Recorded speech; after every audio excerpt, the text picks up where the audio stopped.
Here you see some tall trees. I'm not sure what all of these are. They're some type of conifer, maybe a cypress tree, sort of similar family as pine tree and spruce tree. But what I'm interested in is the stuff that's hanging from these trees. You might not see it very clearly, but here you'll see it better. And I think this is an oak tree, but I'm not sure. I didn't check before I started making the video.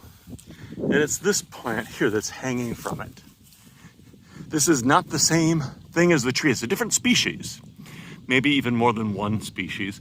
The common name is Spanish moss, M-O-S-S, but it's not from Spain, and it's also not a moss.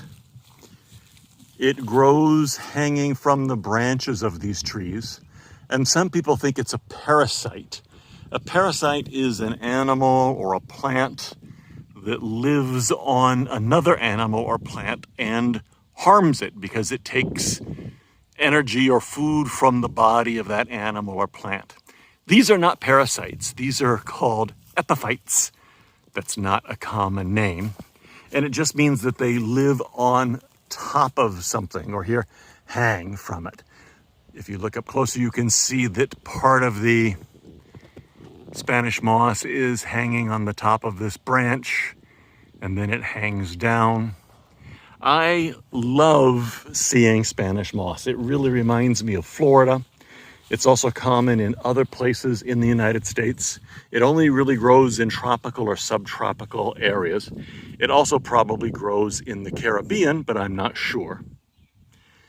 On days when it's slightly windy like today, you can see it moving back and forth as the wind blows.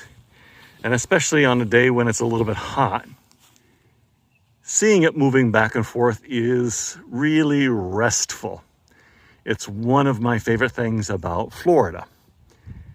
The Spanish moss, as I said, is not a parasite, so it does not harm the trees. It doesn't require roots. It gets its moisture from the air, believe it or not.